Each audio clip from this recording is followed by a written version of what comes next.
제임스 캐머런 감독의 영화 아바타 물이길 아바타2가 전 세계 역대 흥행 순위를 씹어먹으며 신드롬을 일으켰습니다. 미국 박스오피스 모조에 따르면 아바타2는 작년 12월 개봉 이후 전 세계적으로 21억 1,700만여 달러의 매출을 올려 역대 흥행 4위에 올라섰는데요.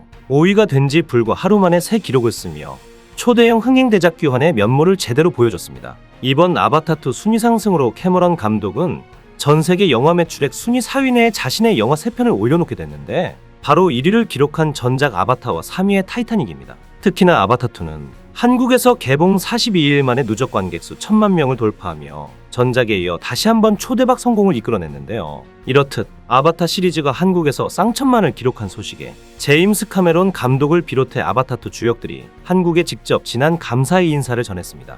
제임스 카메론 감독은 여러분들의 성원과 사랑에 정말 감동받았다. 한국에 다시 한번 감사드린다며 깜짝 영상 편지를 써보냈습니다. 그런데 이렇듯 손만 댔다 하면 초대박 흥행하는 영화를 만드는 제임스 카메론이 얼마 전 갑자기 일본과 중국을 동시에 저격하는 일이 벌어져 일본과 중국에서 한껏 격양된 반응이 이어지고 있다고 하는데요. 전 세계 영화계에 한 획을 그은 제임스 카메론 감독이 과연 무엇 때문에 일본, 중국과 감정의 골이 생긴 건지, 일본과 중국이 또 무슨 일을 저지른 건지 자세히 알아보겠습니다.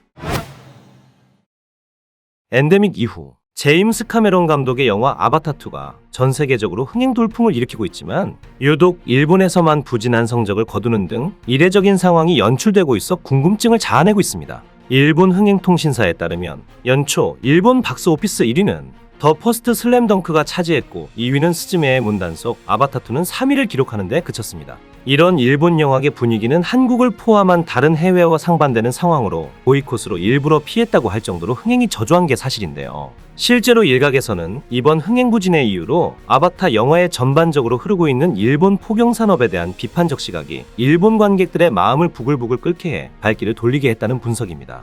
앞서 일본에서는 아바타 줄거리 중 고래와 비슷한 툴쿤을 사냥하는 장면에서 작살의 일부라고 적혀있는 화면이 나오면서 비판 여론이 확산됐었습니다. 이에 일본 SNS에선 카메론 감독이 일본의 포경산업을 비판했다며 트위터에 항의가 이어지는 등 사실상 반일 영화라며 감독을 향해 비난이 쇄도했습니다. 아무래도 아바타2가 일본 국민들의 분노 감정을 제대로 건드린 것 같은데요. 그런데 사실 이런 일본의 남다른 격한 반응은 그들 마음속에 제대로 찔리는 게 있기 때문으로 보입니다. 실제로 일본은 방귀 뀐 놈이 성내는 것처럼 잘못한 사람이 도리어 성을 내는 적반하장의 끝을 보여주고 있는데요. 그건 바로 일본이 국제적인 거센 비난에도 불구하고 상업 목적의 포경, 멸종 위기에 처한 고래잡이를 하고 있는 일본의 민낯이 드러나고 있어서입니다. 그것도 그럴 것이 1986년부터 전 세계적으로 고래 개체수를 늘리기 위해 상업 포경이 금지됐지만 일본은 고래잡이를 실제로 중단한 적이 없었습니다. 토착민의 생계 유지나 과학 연구 목적의 포경은 일부 허용됐기 때문인데 이런 핑계를 댔던 겁니다.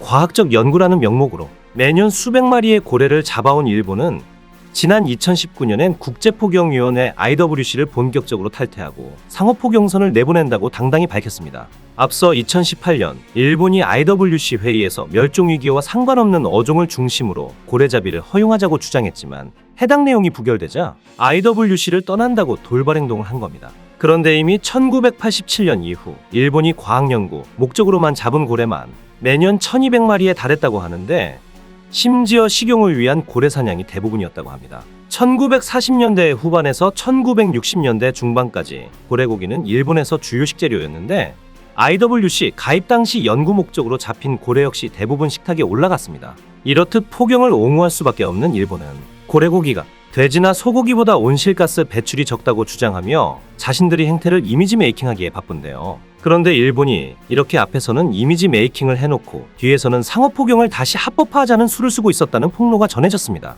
작년에 열린 IWC 회의에서 상업적 포경을 재개해야 한다는 의견이 중남미국가 엔티가바보다에 의해 제출됐는데 아니나 다를까 배후에는 일본이 있었습니다. 이런 의견은 동남아시아 캄보디아, 아프리카 감비아, 기니공화국도 지지했는데 이들은 빈곤 해결 식량 위기 극복이라는 이유를 내세우고 있습니다. 하지만 이들 국가 해역엔 고래가 많이 서식할 뿐 실제로는 포경을 하지는 않는 곳들이라 아무런 실익이 없어 보이는데요. 이런저런 상황을 볼 때 일본이 명확한 의도를 가지고 뒤에서 집요한 로비 활동을 해왔다는 사실이 분명해 보입니다. 해양보전단체 오션케어는 일본은 1982년 성사된 상업적 포경 금지를 뒤집기 위해 배후를 조종하고 있다고 폭로했습니다. 실제로 이번에 상업적 포경을 재개해야 한다는 의견을 제출한 엔티가 바부다와 일본의 관계는 매우 밀접합니다. 엔티가 바부다 공식 기록만 봐도 2000년부터 작년까지 양국의 수산자원 관련 장관이나 외교부 고위층이 활발히 오고 간 정황이 다수 포착됐습니다.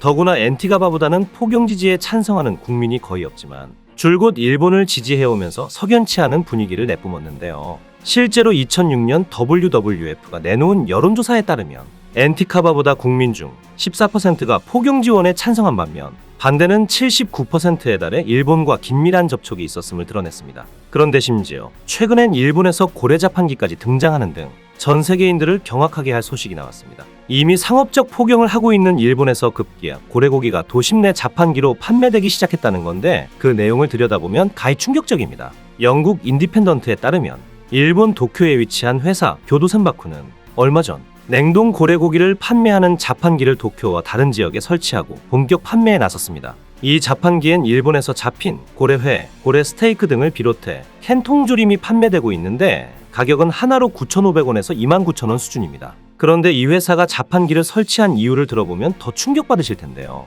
교도센바쿠 사장은 포경에 반대하는 단체들에게 압박받고 있어 슈퍼마켓에서는 팔지 않지만 고래고기를 먹고 싶어도 못 먹는 사람들을 위해 운영하고 있다며 판매가 잘 되면 100대까지 늘리는 게 목표라고 전했습니다.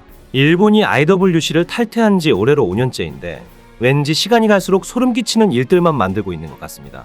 한편 이번 아바타2는 동시에 중국의 해상 민병대를 비판하고 있어 중국에서도 비난이 쇄도하고 있다고 합니다. 돈 좀 벌어보자 쇼미더머니라는 대사는 아바타2에 나오는 악역 포경선단을 이끄는 스코비스가 등장할 때마다 중얼거리는 대사인데요. 스코비스는 아바타의 주 무대 판도라 행성에 사는 고래와 유사한 생물인 툴쿤 사냥꾼으로 등장하는데 그와 그의 포경선단은 각종 중화기로 무장하고 있으며 필요하면 섬에 사는 원주민들을 공격하기도 합니다. 그런데 어딘가 모르게 매년 서해에서 횡포를 부리는 중국어선의 모습이 떠오르실 겁니다. 실제로 카메론 감독은 이 캐릭터를 통해 해상 민병대를 동원해 전 세계 바다에서 남획을 벌이고 있는 중국을 비판하는 의도를 담았다고 합니다. 중국의 해상 민병대는 지금도 서해뿐만 아니라 아프리카 동부와 중남미 해안지대 일대에서 크게 활기치고 있는데 결코 영화 속의 내용만은 아니었던 겁니다. 심지어 작년 10월에는 아프리카 갈라파고스 제도와 아르헨티나 일대 오징어 조업에 나서 완전히 씨를 말려버리기도 했는데 유엔에서조차 중국어선들의 어획고가 80%에 이른다며 생태계 파괴를 중단할 것을 촉구하고 있는 상황입니다. 그런데 이런 싹쓸이 불법 조업을 하는 해상 민병대는 사실 준군사 조직으로 평소엔 어업에 종사하지만 해군으로부터 교육과 지원을 받아 분쟁 지역 영유권을 주장하는 회색지대 전술을 구사하는 데 동원되고 있는데요. 회색지대 전술은 분쟁 지역에서 정규군이 아닌 민병이나 민간인을 활용해 도발하는 전술로 중국은 전쟁이라는 레드라인보다 낮은 수준의 도발을 감행하는 치사한 수법을 사용하고 있는 겁니다. 현재 중국 해상민병이 동남중국해에서 위협적인 세력으로 부상하자 쿼드가 적극적으로 견제에 나서고 있는 상황인데 이쯤 되면 불법 조업 감시를 넘어 동남중국해에서 확대되는 중국 해군의 활동도 같이 감시할 필요가 있어 보입니다. 이러나 저러나 일본이나 중국이 하는 짓은 어쩐지 그 수준이 비슷해 보이는데요. 아바타2를 통해 이들 국가의 파렴치한 행태가 드러나 오히려 다행인 듯 보이며 전 세계적으로 이들을 비난하는 의견이 잇따르고 있습니다. 오늘 준비한 소식은 여기까지입니다. 댓글을 통한 여러분들의 많은 의견 기다리겠습니다. 시청해주셔서 감사합니다.